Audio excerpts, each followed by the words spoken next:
Here is a classic episode for our fellow conspiracy realists. Ben, never speak against the family ever again in front of outsiders. You never speak against the family. Right. We can't. We don't speak against the family. And I hope you all hear Noel's capital T, capital F on the family there. We don't speak against the family really in this episode, but we do ask why things seem so weird in Washington, D.C. Right. Unless you think this is a story about like the La Cosa Nostra or like the mafia or something. It's about a kind of a different mafia, a political mafia, one that purportedly pulls the strings on political machinations from behind the scenes.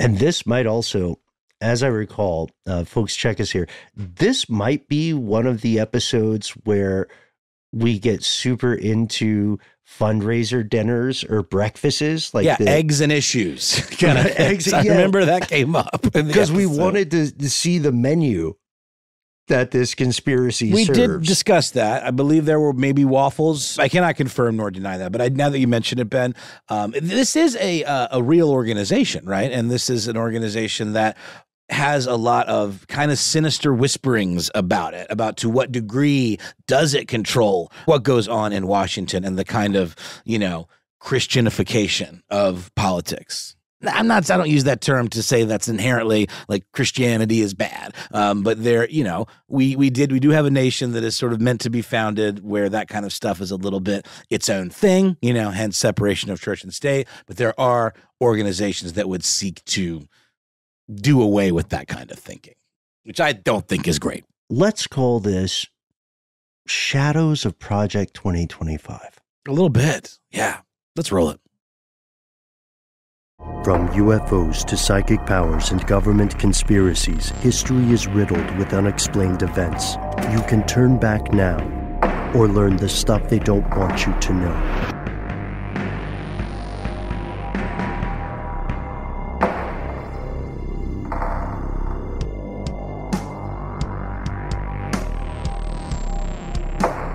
Hello, and welcome back to the show. My name is Noel. Our close compatriot Matt is on adventures, but will be returning soon. They call me Ben. We are joined with our super producer, Paul Mission Control Decant. And most importantly, you are here. That makes this stuff they don't want you to know. In the course of the research for today's episode, it hit me, and maybe it hit you guys as well, that there are so many groups that refer to themselves as the family. The original title for today's episode was going to be, What is the Family? But we had to be more specific because, different groups call themselves the family. Our families call themselves the family. Yeah, or not even to mention like bluegrass groups like the Carter family or like the Handsome family or what have you, right? Or the Manson family. Right. Cults as well. For a lot of listening today, this kind of moniker sounds cultish. Today's story is a little bit different. It could touch on cults. It could touch on secret societies. It's kind of in the eye of the beholder, and we'd like your opinion on it. So we are going on a journey. Strap in. Here are the facts. Political influence, right? Big money. A lot of stuff happens with it. It comes from a plethora of organizations, some of which are more transparent than others. Plethora, by the way, means an overabundance, so much of something that it's too much. And here in the United States, special interest groups use lobbyists to gain legislative support. And I can't believe it, Noel. We still have not done an episode on lobbyists or lobbying, even though it's a weird thing. It's come up for sure, in piecemeal here and there, but I think it might be time for a deep dive. Yeah. And some of our fellow listeners on our Facebook community page, here's where it gets crazy, also pointed out we have yet to do an MK Ultra episode. That's not possible. Maybe it's one of those things where we're having a bit of a Mandela effect because it's come up in so many things. Most recently, touched vaguely in the same sphere in our interview with Russell Targ. It also came up with Targ that maybe it'd be fun to do an MK Ultra-esque episode with him as a guest, talking about LSD research in general. Yep. With Sidney Gottlieb. That's right. Right? Because they worked together. In the United States, with this lobbying thing, for anyone who's not familiar with that, in the U.S., it is legal for an individual or a group of people, whether that's a local community activist group or whether it's something big like the Koch brothers, it's legal for them to try to convince members of Congress to vote for things that they think will make themselves or the country better off. Yeah. And since mind control is not really a universally accepted thing, it's technically legal for them to use that as well. I guess so. No, some people will falsely claim that one lobby – now, there are hundreds and hundreds of these. Some people will say that one lobby or another in particular exerts undue influence on the United States government. Typically, these claims are meant to paint the agenda of a given group as inherently corrupt. Smear tactics. Smear tactics, exactly. And this goes across the political spectrum. Somebody will say, well, the NRA secretly runs the U.S. government, or they'll say AIPAC secretly runs the U.S. government. But if we talk about pure, traceable, and that's important, funding, the biggest lobbies as of 2017 are not geopolitical, and they're not really pushing a lot of the hot-button issues that are so popular and divisive in the public eye. It's not gun control or gun rights. It's not pro-life or pro-choice. As a matter of fact, it's not anything about partnerships with a foreign country. The biggest lobbying dollars come predominantly from the medical industry. Yeah, it's like that great quote from The Wire. You follow drugs, you get drug addicts and drug dealers, but you start to follow money, and you don't know where that rabbit hole is going to take you. Oh, perfect. Yes. And so astute. Honestly, the top five, we have a list. The top five are the U.S. Chamber of Commerce, right? And you recognize the Chamber of Commerce. It's a business trade group. You probably have one in your city, right? There's one even here in Atlanta, the Metro Atlanta Chamber of Commerce. Then there's the National Association of Realtors, which is a little surprising, but there's a lot of money in real estate. And then the other three are all healthcare or medicine related. Yeah, you got your Blue Cross Blue Shield, you got your American Hospital Association, and you've got your Pharmaceutical Research and Manufacturers of America. All very innocuous sounding names. Mm-hmm. And people who've listened to our previous episode on the opioid crisis will probably look askance at that last one, the Pharmaceutical Research and Manufacturers of America. Well, that's what I'm saying. They're so straightforward, innocuous-sounding names that have the potential to be the top of the umbrella of some very nefarious activities. Not a conspiracy theory, absolutely a fact. People are going to jail or at least paying serious money for crimes therein. Yeah. And the big question is, will they be the right people? Right. Will they be the brains of the operation? Just some patsies. Some scapegoats. We also see the emergence of super PACs. These are political action committees. They've opened the door for massive amounts of money. But again, for the most part, without making an entire episode about lobbying just yet, for the most part, this is all very legal and very cool. There are other more secretive groups, however, influencing American politicians. These groups have agendas that may be unfamiliar to most American citizens. Their cash and their influence are also much more difficult to trace. They're not necessarily filing a lot of reports. It's tough to follow the money. And this might sound like a fanciful conspiracy theory, but according to journalist Jeff Sharlet, at least one of these shadowy groups is very much real, incredibly effective, and quite possibly dangerous. Let's meet the family after a word from our sponsor. Why not?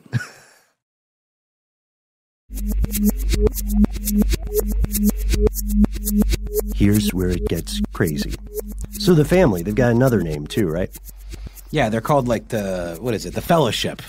Not of the Ring, necessarily. Right. There's low-hanging fruit there. Yeah, the Fellowship.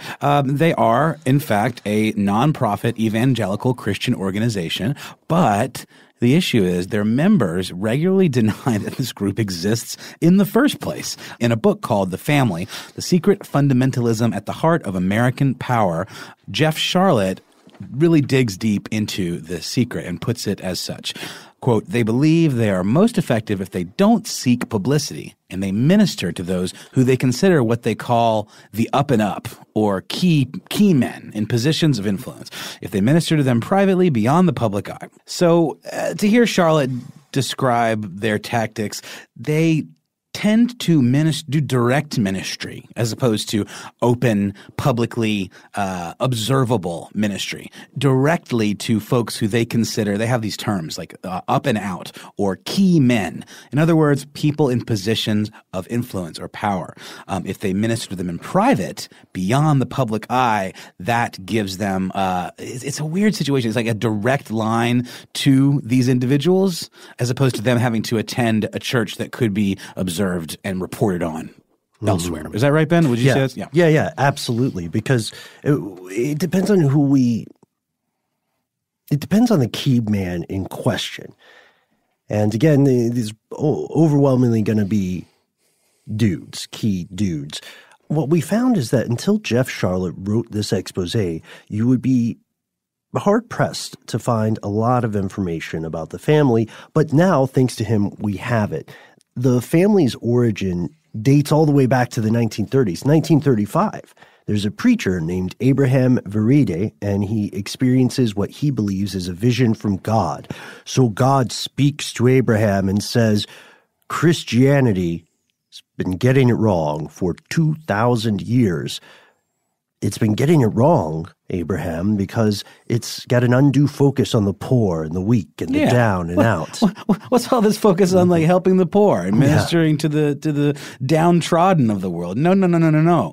I say to you, Abraham, not that Abraham, this Abraham. Abraham V. Right, Abraham V. What God actually wants for you to do, Abraham, and those who you deem worthy, is to minister to what he refers to, God, as the up and out or the key men. Right, the movers, the shakers, the geopolitical bakers, as it were. So he partners up with a businessman named Walter Douglas, and they begin a weekly breakfast meeting. It starts with 19 executives, and during this time, they do pray. They have breakfast, and they pray for divine intervention to redeem Seattle and crush the unions as the true God would want them to. Fast forward a little bit later. Right now, the family's most public gathering is the famous National Prayer Breakfast. You've heard about this all the time. It happens on the first Thursday of every February. It's been attended by multiple U.S. presidents, every president since Eisenhower's gone. They created this as a recruiting device for their organization. Back in the 1940s and 50s, they were planning it, and their goal was to normalize this idea of prayer at the center of American political life, specifically Christian prayer. And they wanted this to be so normal that people would take it for granted. The first National Prayer Breakfast occurred in 1953, and Eisenhower attended, albeit reluctantly. He owed a debt to Billy Graham, because Billy Graham had worked with the family to swing the evangelical vote for Eisenhower. And that's back when Southern evangelicals didn't vote Republican. So he went, and his idea was, look, I'm paying off a favor. Don't want any press. I don't want this to become a thing, essentially. But become a thing it did. You see, the family had tried this before with both Truman and Franklin Delano Roosevelt, and they both said no. But it became a tradition because one president said yes, and now it's the family's only public event, and it is a PR cavalcade. Is that all it takes, Ben? One president saying yes?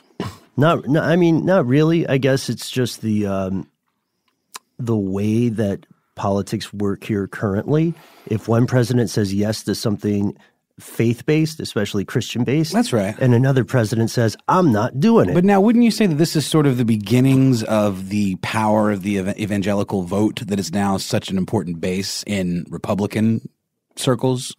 It's definitely a facet of it. Now, religious vote the religious vote is not necessarily a uniform block. It can swing in different directions. Of course, you know of what I course. mean? But yeah, this is a huge piston in the engine of elections. Not to insult anyone's intelligence, but should we really quickly define what makes evangelical Christianity Sure. different than just standard Christianity? Sure. I mean, I've always thought of it as just being a more strict adherence to the Gospels and just like a little bit more of a I don't know, pedantic sounds like a negative word, but I guess it just means a little bit, almost like strict constructionism of the Constitution, you know, where you take everything literally and at face value. Is that your understanding, Ben? So from an outsider's perspective, it's the difference is Protestantism is just being in protest against the Roman Catholic Church.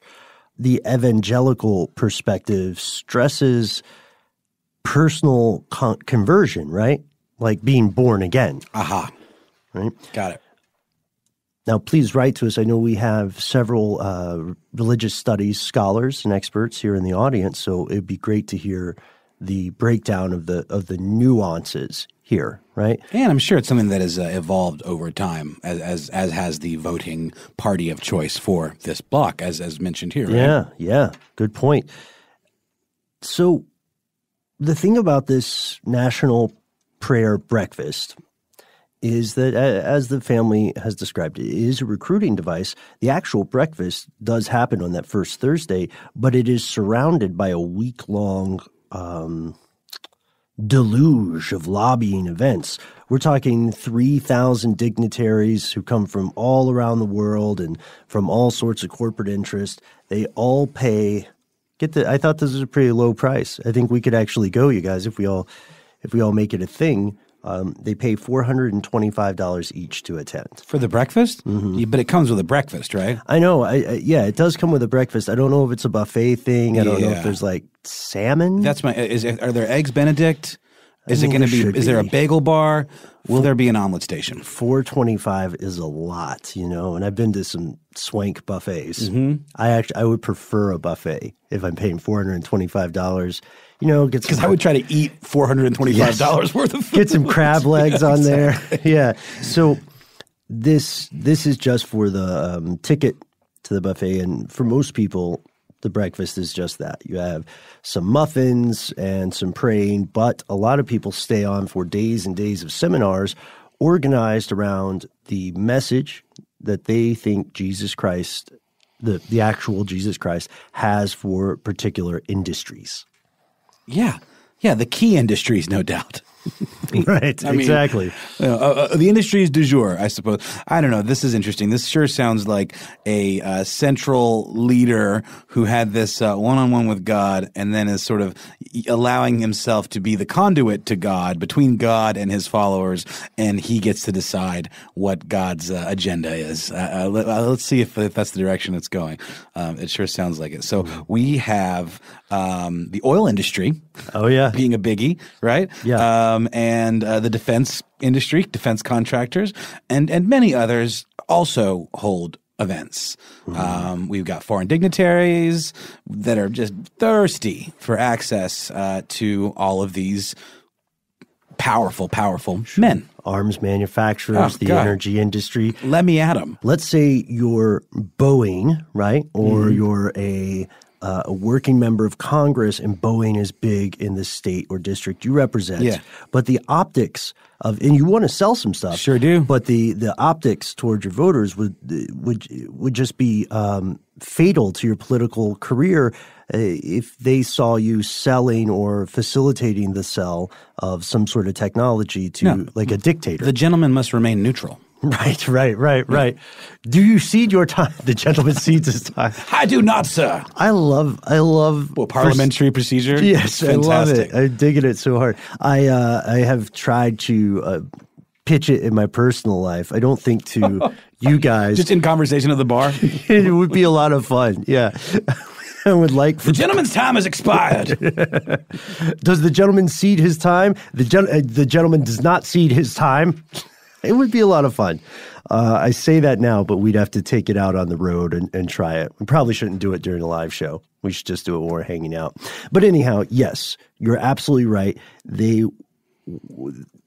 the group's real strength lies in its influential members working to facilitate this networking, but also to push their agenda, which we'll get to in a second. Critics will tell you that the NPB, or National Prayer Breakfast, is used by the family to essentially circumvent the State Department. The meetings read like a rogues gallery. Charlotte called it a who's who of nasty figures, people who might not otherwise be able to go have a conversation with an arms manufacturer or a nuclear power conglomerate, right?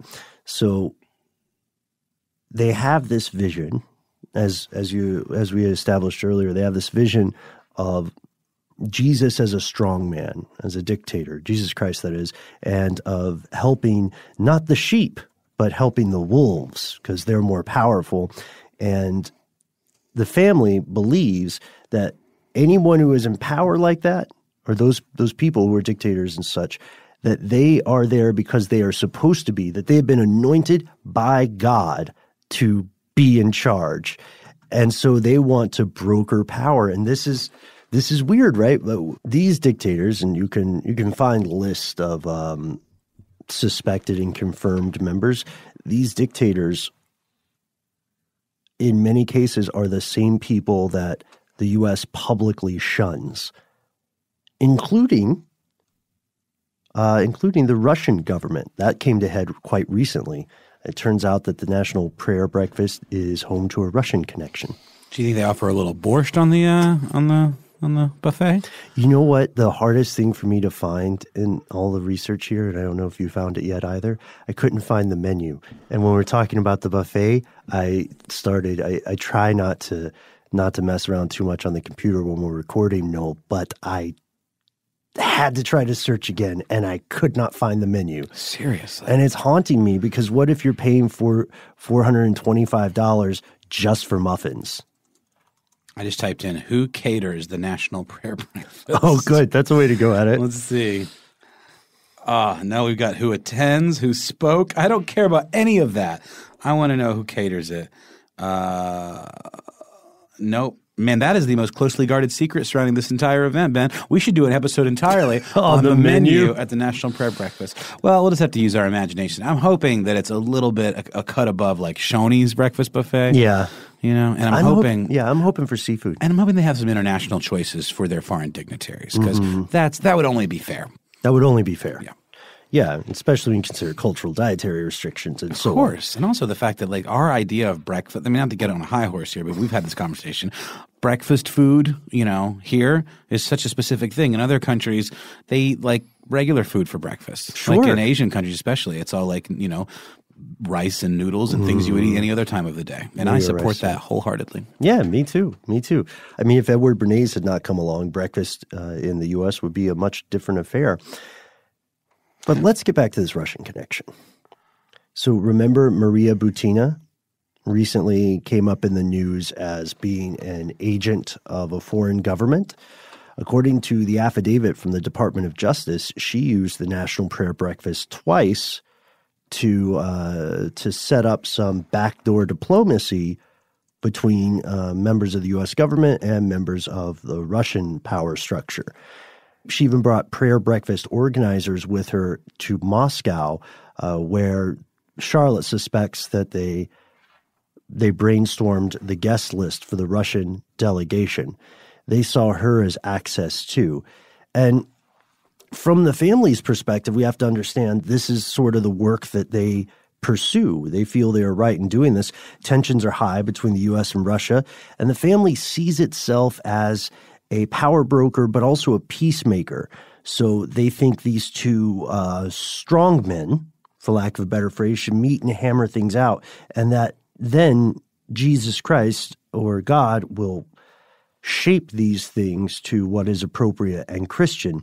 So as far as they're concerned, they were not helping a Russian spy. They were helping bring peace between two worthy and strong leaders. They, again, believe that if you are in power, you are supposed to be there. You are in power because God put you there. Never mind the voters. It's a dangerous attitude. It really is, and a slippery slope, my friend. So we mentioned their agenda, right? No, what exactly is their agenda?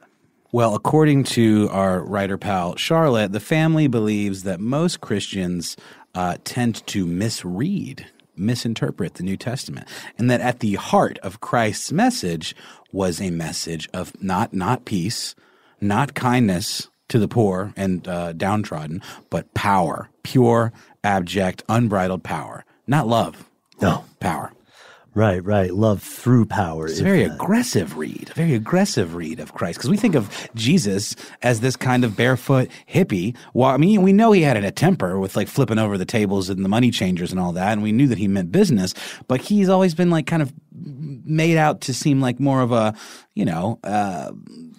affecting change through nonviolence kind of way, and more like changing hearts and minds rather than wielding some sort of iron fist, right? Right, helping the poor and downtrodden, the lepers, those outcasts from society. No, say the members of the family.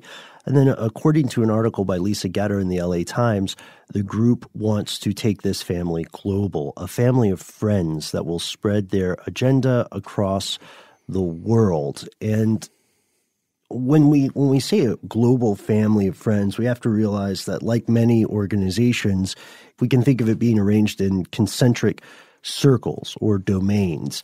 So according to former Nixon aide and Watergate felon Charles W. Colson, the family numbered, in 1979, the family numbered about 20,000 people, although the number of dedicated associates around the globe was much smaller, maybe as much as 350 in 2006. So you can buy a ticket to the prayer breakfast and it doesn't make you like a member of the organization, right? Exactly. I would imagine, do you apply to become a member? Do you have to be invited? Is it very closed door policy? I think you need to be in power for them to have interest in you. Got to be a key people. Yeah. It's not for somebody who just came for the salmon, which again would be me. That's right. So it's almost more of a Bilderberg or trilateral commission kind of situation, right? Close, yeah, similar. So they have a closely guarded database of these associates, members, and keymen, but they don't issue cards. They collect no official dues, and members are asked not to speak about the group or its activities. A member of the family's inner circle once said to the group's chief South African operative, "The movement is simply inexplicable to people who are not intimately acquainted with it." First rule of Breakfast Club, you don't talk about Breakfast Club. Literally, the first rule, yes. So they say that their initiatives have always been misunderstood by outsiders, and that they learned the hard way to never commit to paper any discussions or negotiations. There are no such things as confidential memos, because if you write something down, it will inevitably leak.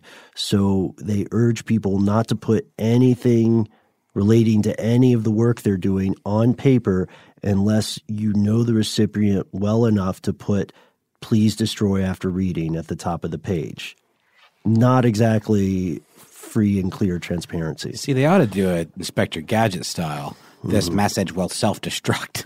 Yes. That'd be pretty cool. Yes, they should. That'd be fun. So their longtime leader, Doug Coe, who ministered in private and led the organization kind of behind the scenes, he had a pretty rare interview in 2001, and he said, "If I told you who has participated and who participates until this day, you would not believe it. You'd say, 'You mean that scoundrel? That despot?'" He passed away in 2017, but the practice continues. The institution exists. And this leads us to a question. Is this legal? I mean, on the surface, it's not necessarily illegal, right? People should be able to get together and have breakfast, have a chat, and people constantly network. And sure, the secrecy is creepy, but there are hundreds of religious groups working to bring their values to a wider audience. You know what I mean? There's, there are spaghetti dinners across the world. There are breakfast meetings in and at churches all the time. And a lot of nonprofits and charities have religious roots as well. With this in mind, the family's not really unique, right? Yeah, I mean, I have a question for you, Ben. You mentioned the name of Colson, right? Mm-hmm. Is the name of their high level? Are the names of their high level people, their board or whatever you want to call it, is that public information, or do they keep that pretty under wraps too? They keep a lot of it pretty tight. We do know that membership includes people who are serving in the U.S. government, like Pence is a member, being commander-in-chief, Donald Trump and Barack Obama and Bill Clinton all attended the National Prayer Breakfast, but how intimately involved were they? We know that Hillary Clinton, for a long, long time, received personal ministry services from Doug Coe. So that's the part that we have to emphasize here. The family itself, their mission feels politicized with a trend toward, what they see as strong, powerful authoritarians. Right. But their fan club goes across all sides of the political aisle. That's right. My question is, what is this personal ministry business? What does that look like? Is that like getting a house call? Or I don't know, man. It's a closed door thing, come into my office, close the door. Let's pray together about the best way to help Raytheon make a sale. That's right. I don't know. I don't know. I'm being a little glib, but we should talk about what the critics say and where this institution operates after a word from our sponsor.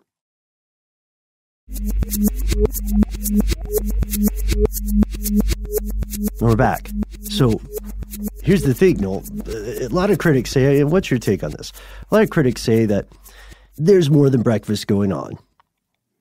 It's not just some Eggs Benedict. Are you saying they have lunch items as well, Ben? Not in public. Aha. Behind closed doors, though, there could be sandwiches. There could be like a deli tray. Some soups, you don't maybe know. fruit and cheese. All bets are off. Barbecue. I love the idea of this being an exclusively food-based organization. I love that too. So the fear is that they may be influencing politicians and voters have no control over their behavior whatsoever. That's what the critics say. But I mean, isn't that like we were talking about lobbying? Isn't that what lobbying is in general? Right. Like we don't have access to the lobbyists because they're paid by the corporations to interface directly with politicians, and we can sort of say, hey, politicians, please let me write you a letter. My congressman, please don't be swayed by the siren song of lobbyists. But that's only going to take you – I don't know. I see exactly what you're saying, though. Like if we got together and we crowdfunded $5 from each of us and everyone listening, then we could make a donation to a politician and then get their attention to say, here's what I think you should do about a certain issue. Yeah, but Ben, even you saying that it requires a donation goes against the entire system. They're supposed to listen to our phone calls whether we give them money or not. Sure they are. That's what I'm saying. I think we're on the same page, Ben. I think our glibnesses are aligned. We've earned this cynicism. I think so friend. too. I know. So where do they operate though? Do they just stay in D.C.? No, I think not, Ben, because they need to branch out. They need to wield these powers beyond Washington, D.C. And where do they do this? That's a very important question, especially in a modern nation that prizes the separation of church and state. We haven't even talked about that yet, because that's the thing, too. Lobbying is one thing, but at least that doesn't necessarily go against the separation of church and state. This, on the other hand, very, very weird gray area, especially when it has such across the aisle kind of support, at least in terms of like the optics of it. So here are the questions. To the family's supporters, this organization has an ability to bridge political gaps and unite antagonistic groups through a mutual spiritual understanding. Yeah, that's the thing. We have examples of the kind of scandals they've encountered. Their most well-known, probably, for now, came about in 2009. Some investigators claimed the family had, through their key men, influenced Uganda's anti-homosexuality legislation. This was a series of laws that allowed the death penalty for people who were attracted to the same sex, or also for, quote, harboring a known homosexual. So let's say you've got a friend or a family member and they are gay, and you live in Uganda, and they say they're coming to kill me because of my sexual orientation, and you say, that's fine, just hide here, and we'll wait till the soldiers leave. If they are found, then the way the law was written, or the way the law was proposed, then not only the person they were searching for, but the person hiding that person would be put to death. That legislation was recently changed, I believe. Yes, yeah. But they were instrumental in pushing it through. Not to mention that I just typed in, there's a website called Focus on the Family. I don't know if it's their direct website, but it's definitely affiliated with them. And they have a resource page called When a Loved One Says I'm Gay research list. And it has things like titles like Bringing Home the Prodigals, Is God Anti-Gay? And other questions about homosexuality. The Secret Thoughts of an Unlikely Convert, an English professor's journey into Christian faith. It feels largely like there is a inherently negative spin on the treatment of LGBT individuals in the church. Yeah, absolutely.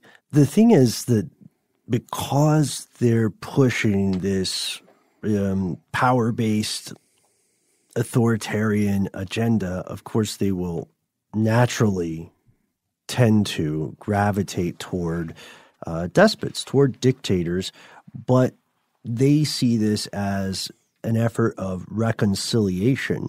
They also, for instance, in 1994, they helped persuade South African Zulu chief Buthelezi to avoid civil war with Nelson Mandela.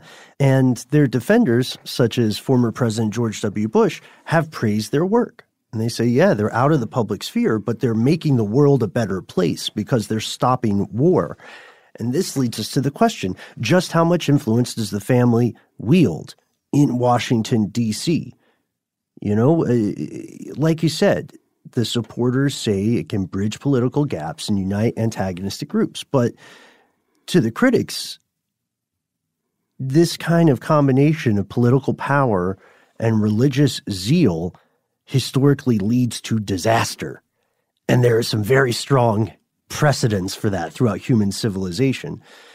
And for critics, the most important and most frightening part of the entire equation is that citizens everywhere can be affected by the secretive legislation process without having any input upon it. Like Uganda may just be the tip of the proverbial iceberg. There are other things like the Youth Corps, which is a network of Christian youth groups that attract teenagers and then later steer them to Jesus. And this Youth Corps is active in places like Russia, Ukraine, Romania, India, Pakistan, Uganda, of course, Nepal, Bhutan, Ecuador, Honduras, and Peru. This is big stuff. We might not hear about it a lot here in the States other than at National Prayer Breakfast, but powerful geopolitical things are happening outside of the public eye. And at this point, we know the family is still working quietly behind the scenes in the U.S. and abroad, but on what specifically? For now, that's something they don't want you to know. I have to ask you, though, Noel, do you think this kind of thing should be legal or illegal?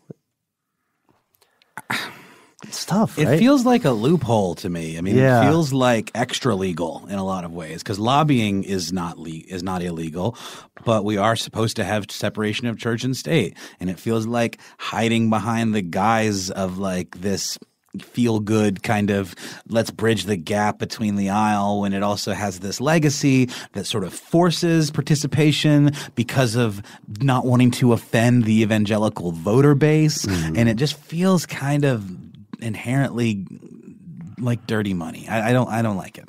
I don't like it one bit, especially when you consider their ideology and their very exclusionary attitude towards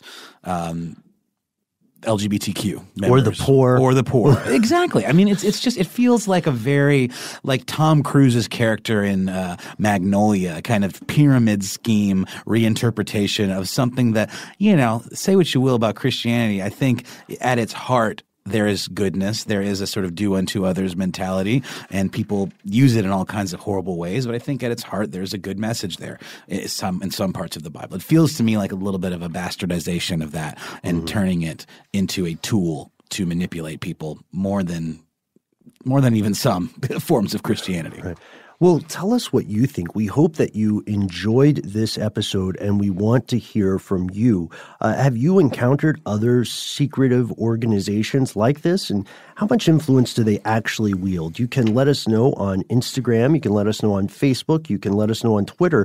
Find the favorite part of our show, our fellow listeners, on our Facebook community page. Here's where it gets crazy. And you can follow our shenanigans personally on Instagram. I'm at Ben Bolin. I am at Embryonic Insider. And our friend Matt these days is, I believe, operating under the account Kylie Jenner? Yep, that's it. At Kylie Jenner. Yeah. I had no idea that was him. It's true. But it makes sense when you think about it. Do you have any idea how much money he gets for one single Instagram post? It's outrageous. That's what he's doing right now. He's off negotiating Instagram posts. Yeah, some kind of facial cleanser. So if you would like to call us directly, we'd love to hear from you. We have a phone number. It's 1-833-STDWYTK. That was beautiful. And please do remember that has a 3-minute cutoff, which I can tell you from personal experience will sneak up on you. Yep. Also, if you do not want us to put that message on the air, if it's just something private, please explicitly say that in the message. It's very true. Otherwise, we and again, even if you don't mind if we use it and you want us to keep your identity anonymous, we've in the past used them and disguised voices and stuff. People have given us the inside scoop for companies they work for, don't want to jeopardize their relationship with their employers, but do want us to get the info. We totally respect that and treat it with care. And that's the end of this classic episode. If you have any thoughts or questions about this episode, you can get into contact with us in a number of different ways. One of the best is to give us a call. Our number is 1-833-STDWYTK. If you don't want to do that, you can send us a good old-fashioned email. We are conspiracy@iheartradio.com. Stuff They Don't Want You to Know is a production of iHeartRadio. For more podcasts from iHeartRadio, visit the iHeartRadio app, Apple Podcasts, or wherever you listen to your favorite shows.